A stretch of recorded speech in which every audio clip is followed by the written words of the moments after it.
Picture this, a Roman emperor fighting as a gladiator in the Colosseum, convinced he's the reincarnation of Hercules.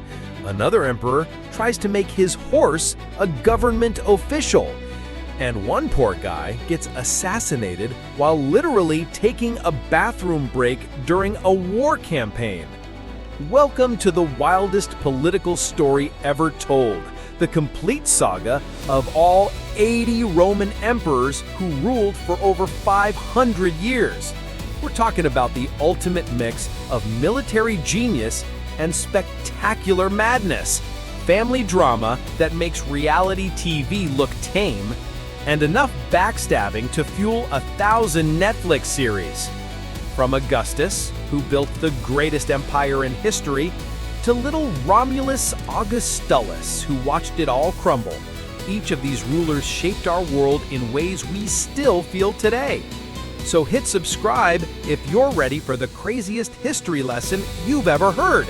And let's dive into 5 centuries of absolute power, absolute corruption, and absolutely unforgettable characters. This is an episode 2 of our long but definitely binge-worthy series on all 80 Roman emperors, where we explore the life of emperors 11th to 20th. If you haven't watched the first episode on the first 10 Roman emperors, make sure you check it out in the pinned comment. Now, let's dive into our stories, starting with Emperor 11th, Domitian. From the beloved older brother to the paranoid younger one, meet Emperor number 11, Domitian. This capable administrator turned tyrant ruled from 81 to 96 CE, taking power at age 30 and spending the next 15 years gradually transforming from competent ruler into the kind of emperor who made people nostalgic for the good old days of civil war. Domitian had spent decades in his father's and brother's shadows, developing both real administrative skills and some serious resentment about being the spare heir. His early reign actually showed promise. He strengthened frontier defenses, improved provincial administration, and continued the Flavian building programs that were making Rome beautiful. His military achievements were genuinely impressive. Successful campaigns in Britain extended Roman control further north. His Danube wars secured the frontier against Germanic tribes, and he maintained efficient tax collection that kept the empire financially stable. The problem wasn't his competence, it was his personality. As the years went on, Domitian became increasingly paranoid about palace conspiracies and Senate plots. He executed senators on trumped-up treason charges, demanded to be addressed as Lord and God, and created an atmosphere of terror that reminded everyone of Caligula's worst moments. The difference was that Domitian was actually competent, which made him scarier. His reign ended in 96 CE through a carefully planned palace conspiracy involving his wife Domitia, court officials, and Praetorian commanders who'd finally had enough of his paranoid micromanagement. The assassination was so well organized that the Senate immediately proclaimed Nerva as his replacement before Domitian's body was even cold. Domitian's legacy was complicated. He'd been an efficient administrator whose competence was completely overshadowed by his tyrannical methods. His death would bring the elderly Nerva to power, and that old senator would make a decision that would create the greatest period in Roman history. After Domitian's paranoid tyranny, here comes the elder statesman who accidentally saved the empire, Emperor number 12, Nerva. This 66-year-old senator ruled for less than 2 years, from 96 to 98 CE, but his brief reign established the principle that would create Rome's golden age. Marcus Cocceius Nerva was chosen by the conspirators who'd killed Domitian because they needed a respected placeholder who wouldn't rock the boat. At 66, this childless senator represented everything Domitian wasn't: moderate, cultured, and committed to working with the Senate, rather than treating it like his personal rubber stamp. His most brilliant move was adopting Trajan as his heir and co-emperor, establishing the principle that emperors should choose successors based on who was actually qualified, rather than just who happened to share their DNA.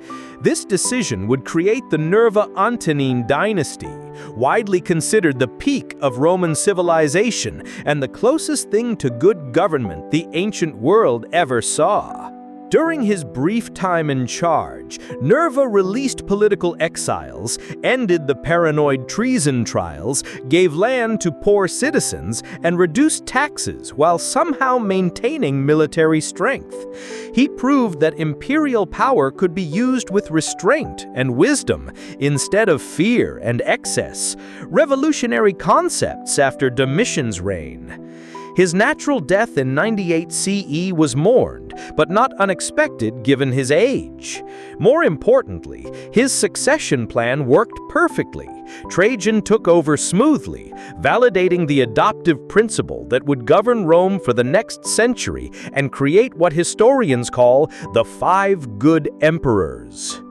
Nerva had done something remarkable. He'd put the empire's needs ahead of his own ego by choosing the best possible successor rather than trying to start a dynasty.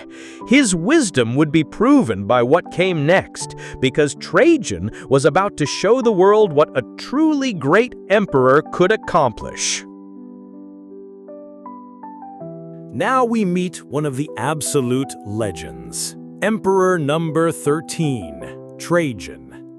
This Spanish general took power at age 45 in 98 CE and ruled for 19 years until his death at 64, expanding the Roman Empire to its greatest size while earning the title Best of Rulers that later emperors could only dream of matching. Born in Spain, Trajan was the first emperor from outside Italy, showing that the empire had evolved from a Roman institution into something truly international. His military background and provincial perspective brought fresh energy to imperial administration, while Nerva's adoption had given him constitutional legitimacy, the perfect combination. His military achievements read like the greatest hits of Roman conquest.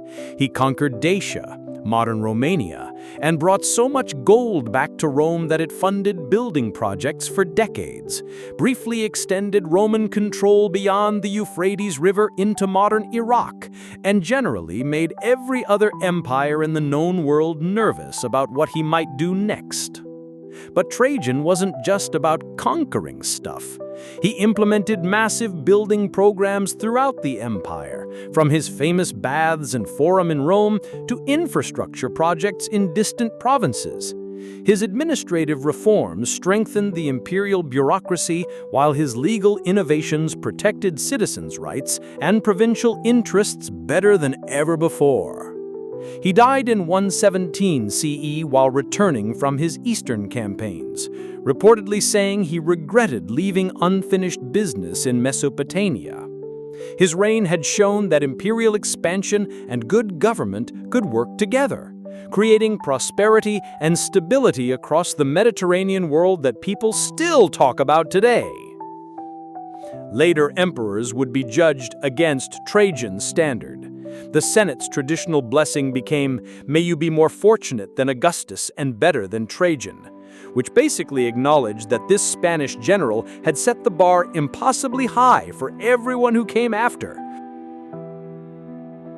From Trajan the Conqueror to his traveling successor, meet Emperor number 14, Hadrian.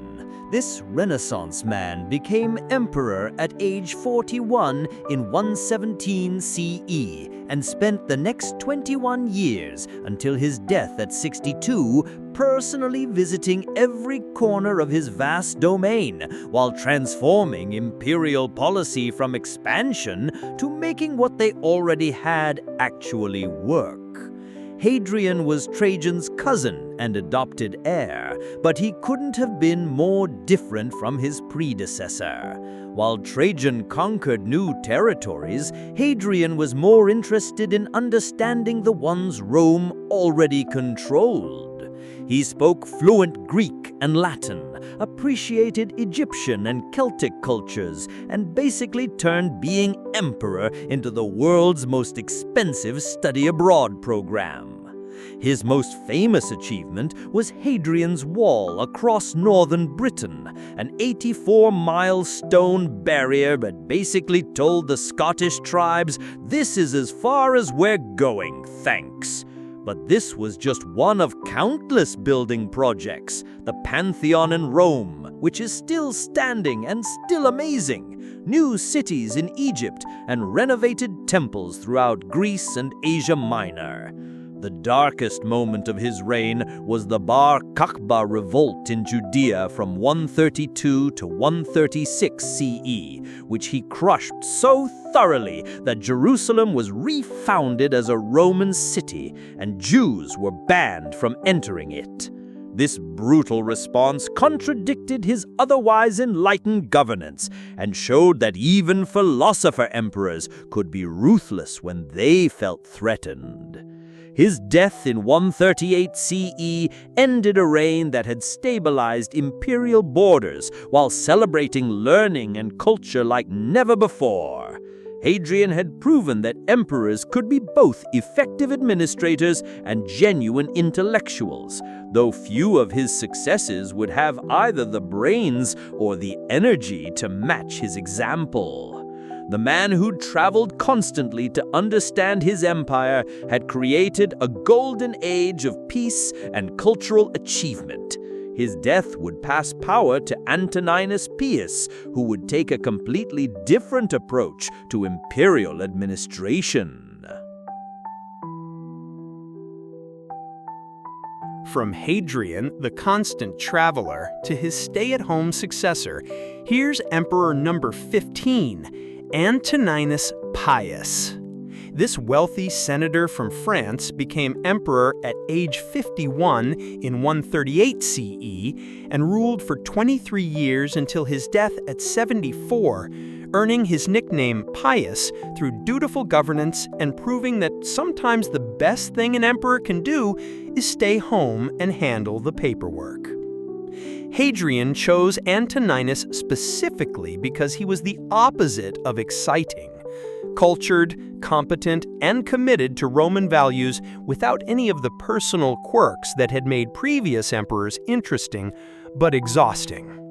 After decades of Hadrian's constant traveling and building projects, Romans were ready for someone who would just sit in Rome and govern quietly. His remarkable achievement was maintaining peace and prosperity for 23 years without ever leaving Italy, something no emperor had managed since Augustus. While Hadrian had traveled constantly, Antoninus proved you could run a global empire effectively through good correspondence and trusted subordinates, which was probably a relief for everyone involved. The empire experienced unprecedented stability during his reign. Economic growth, cultural development, and minimal military conflict. His only major war was in Britain, where Roman forces built the Antonine Wall even further north than Hadrian's barrier, though this was later abandoned because apparently even the Romans had limits on how much Scottish weather they could handle. His peaceful death in 161 CE marked the end of an era. He was the last emperor who would die naturally without facing major revolts or invasions. His reign had demonstrated that competent administration and constitutional governance could maintain imperial greatness without dramatic gestures or personal charisma. Antoninus had proven that boring could be beautiful in imperial politics. Sometimes the best emperors are those who govern so well that historians don't have much dramatic material to write about. His death would bring Marcus Aurelius to power, the philosopher-emperor who would face challenges his peaceful predecessor had never imagined. From practical Antoninus to the philosopher-emperor himself, meet number 16, Marcus Aurelius. This thoughtful ruler took power at age 40 in 161 CE and spent the next 19 years until his death at 58 trying to apply Stoic philosophy to the brutal realities of running an empire during increasingly tough times. Marcus Aurelius had been groomed for power through decades of careful preparation under AntoninusPius, receiving the best philosophical education money could buy. Unlike previous emperors who stumbled into philosophy, Marcus genuinely believed in duty, virtue, and the common good, which sounds great until you realize he'd have to apply these ideals while dealing with plagues, barbarian invasions, and family members who definitely hadn't read the same philosophy books. His reign faced challenges that would have tested any ruler. A devastating plague swept through the empire from 165 to 180 CE, killing millions, while Germanic tribes pressed against the northern frontiers with new intensity. His personal notebook, the Meditations, reveals a leader struggling to stay philosophical while dealing with the kind of real-world problems that would make anyone question their beliefs. The defining achievement of his reign was successfully defending Rome's northern frontiers through the long Marcomannic Wars, though these conflicts consumed enormous resources and marked the beginning of serious barbarian pressure that would define the next century. He spent his final years personally campaigning along the Danube, trying to hold back tribes that were becoming increasingly organized and dangerous. His death in 180 CE at a military camp near Vienna ended the era of the five good emperors and began what historians politely call a more challenging period. His philosophical writings would inspire people for centuries, proving that intellectual depth and political responsibility could coexist even during crisis periods. Marcus Aurelius had faced the empire's growing challenges with philosophical courage, even if he couldn't solve them entirely. His death would pass power to his son Commodus, and that handoff would prove that even the best parents can produce terrible children. From philosopher-emperor to megalomaniac gladiator, here's Emperor number 17, Commodus. This walking disaster inherited the throne at age 19 in 180 CE and spent the next 12 years until his assassination at 31, proving that hereditary succession was the Roman Empire's fatal flaw. Commodus was the first emperor born to the purple in decades, which meant he'd never had to earn anything or prove himself worthy of power. His father, Marcus Aurelius, had tried to give him a proper education, but apparently all those philosophy lessons bounced right off because Commodus was more interested in gladiator fights than governing an empire. His most notorious achievements included renaming Rome Colonia Commodiana after himself, Settle, fighting as a gladiator in public spectacles where he always won because nobody was stupid enough to actually try to beat the emperor, and declaring himself the reincarnation of the hero Hercules. He basically turned imperial administration into his personal fantasy football league. While Commodus was playing dress-up and fighting rigged gladiator matches, the empire started falling apart. Provincial governors gained dangerous independence because nobody was watching them. Military discipline declined because the emperor was too busy posing for statues, and the Praetorian Guard effectively ran imperial policy, while Commodus focused on his athletic career. His reign ended on New Year's Eve 192 CE, when his wrestling partner Narcissus strangled him in his bath, part of a conspiracy involving his mistress, Martia, and the Praetorian prefect, who'd finally realized that having a completely insane emperor wasn't working out for anyone. Even his closest associates had gotten tired of the constant drama. Commodus had single-handedly ended the golden age of the Antonines, proving that individual character mattered more than institutional stability. His death would trigger another civil war period because nobody had bothered to plan for succession. They'd been too busy trying to keep the emperor from getting them all killed. After Commodus's insanity, meet the brief voice of reason, Emperor number 18, Pertinax. This son of a freed slave became emperor at age 66 in January 193 CE and tried to restore imperial dignity for exactly 87 days, before the very forces he was trying to reform decided they preferred corruption to competence. Publius Helvius Pertinax had risen through pure merit from humble origins to become a respected senator and provincial governor, representing everything Romans claimed to value about advancement through virtue rather than birth.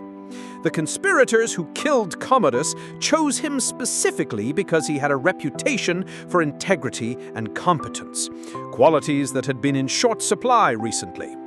His ambitious reform program tried to undo 12 years of Commodine chaos. He restricted gladiatorial games, recalled political exiles, sold off imperial luxuries to fund the treasury, and most dangerously, tried to restore discipline to the Praetorian Guard. These were exactly the changes Rome needed, but they were also exactly the changes that would make him enemies among people who'd been profiting from the previous dysfunction. The fatal moment came when he refused to pay the Praetorians their traditional accession bonus, declaring the treasury too empty for such expensive gifts. This was fiscally responsible and morally correct, but it was also a death sentence. Soldiers who expected rewards weren't interested in lectures about government budgets from some old guy who thought duty was more important than money. His assassination in March 193 CE by the very gods he was trying to reform launched the year of 5 emperors, as the empire was literally auctioned off to the highest bidder. Pertinax had proven that good character and reform programs were meaningless without the political skills to implement them safely. His death showed the fundamental problem facing anyone who wanted to fix Rome's government. Those with the integrity to govern well often lacked the ruthlessness needed to survive in a system that had become thoroughly corrupted. The empire was about to learn what happened when power went to whoever could pay the most for it. From principled reform to shameless capitalism, meet Emperor number 19, DidiusJulianus. This wealthy senator literally bought the Roman Empire at auction in March 193 CE and ruled for 66 days before his purchase was forcibly returned at age 60, proving that some things shouldn't be for sale, even in ancient Rome. MarcusAurelius Julianus was having dinner when news arrived that the Praetorian Guards were holding an actual auction for imperial power after murdering Pertinax. Instead of being horrified by this unprecedented corruption, he saw a business opportunity and raced to the Praetorian camp to place his bid against Pertinax's father-in-law. His winning bid was 25,000 sestertii per guard, a fortune that immediately bankrupted the imperial treasury, but secured him the purple robe and the dubious honor of being history's only emperor who came with a receipt. The guards were happy to make the sale, proving that even Rome's elite military units had their price when it came to treason. His achievements as emperor were mostly financial disasters, as he desperately tried to raise money to pay his promised bribes while provincial armies declared their own emperors in disgust. Turns out, buying power was much easier than keeping it, especially when your entire legitimacy rested on what was essentially a very expensive bribe. The empire immediately rejected his authority. SeptimiusSeverus marched from the Danube, Pescennius Niger was proclaimed in Syria, and even Roman citizens mocked their purchased emperor by chanting insults whenever he appeared in public.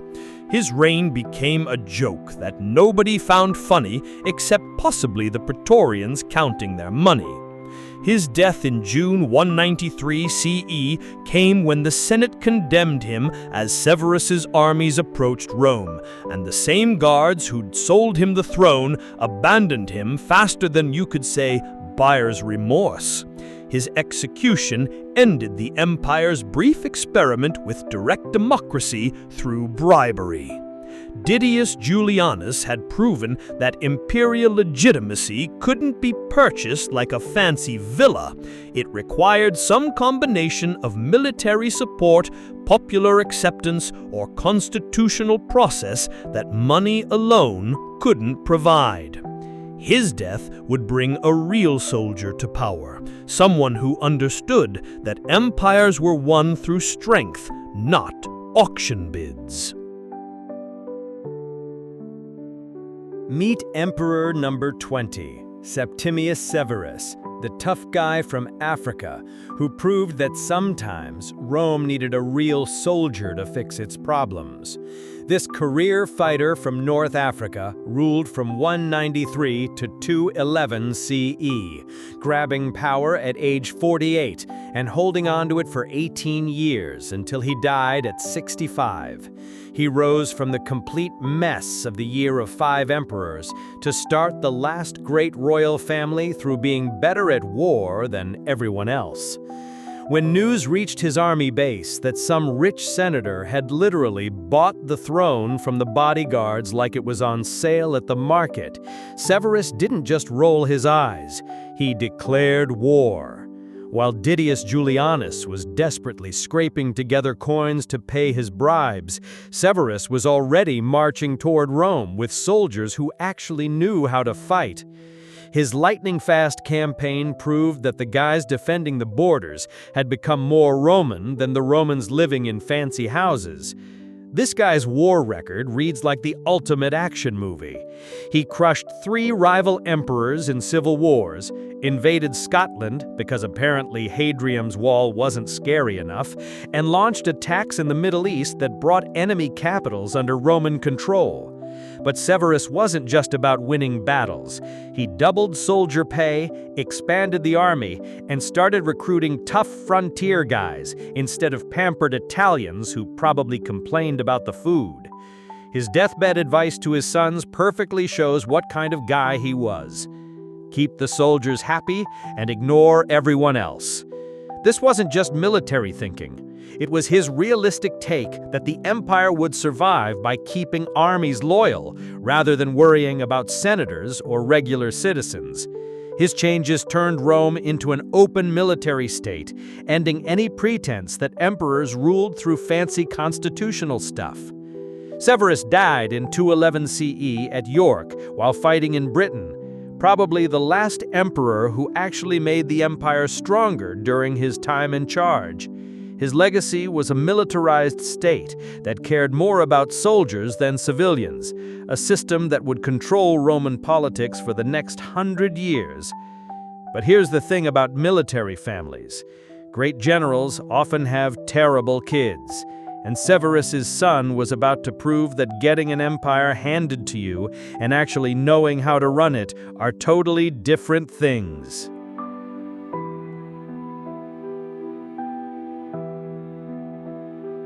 And that was the story of the 10 Roman emperors for today. If you've enjoyed what you've seen so far, make sure you hit the like and subscribe button, and stay tuned for the next episode of 10 Roman Emperors on our channel, Drowsy Road.